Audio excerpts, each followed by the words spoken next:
there was a lot which was not said, which should be of interest.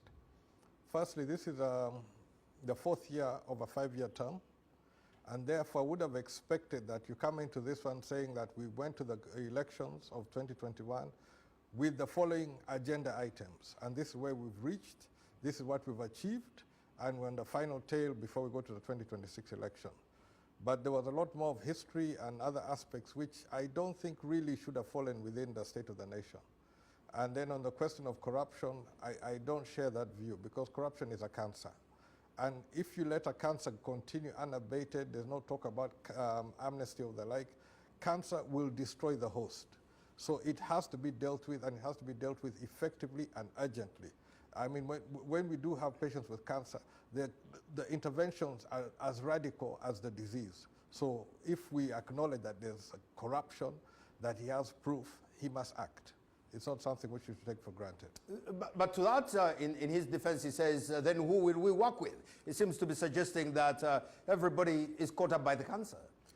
No, that will mean that his government is caught up by the cancer, and therefore we need to now get a solution whereby we deal with it completely, because it will destroy the country. You cannot have cancer or some corruption taking a larger part of the budget and then you expect things to work. It will not work. It has to be dealt with, it has to be contained, it has to be curtailed. So we cannot accept, or we should not accept, that corruption should go unabated. If he has the proof, let him come up with the proof. Let us deal with that issue.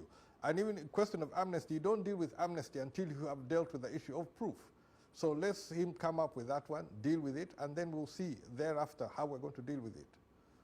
As somebody who has fancied running the country, especially this one yourself, what are some of the areas that the president didn't touch on that you would have touched on if you were in his job? You see, State of the Nation gives a snapshot of where we are as we enter now the fourth year of this term.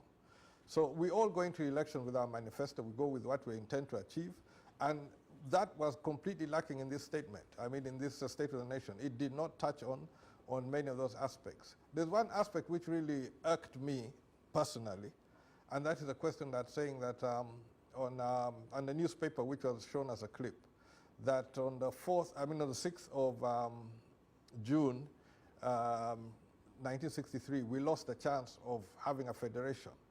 Now, at that time, the Uganda government was possibly about 8 months old. Kenya was not yet independent. Tanzania was maybe in the second year of independence. And this is now a president who's been there for 38 years talking about a nascent independent government failing on the question of federating East Africa. Now, should this be a platform where we'll be asking now, what did you do in 38 years about this federation? If you're blaming people of 63, what have you done for the last 38 years? Well, Jimmy Akena, thank you so much.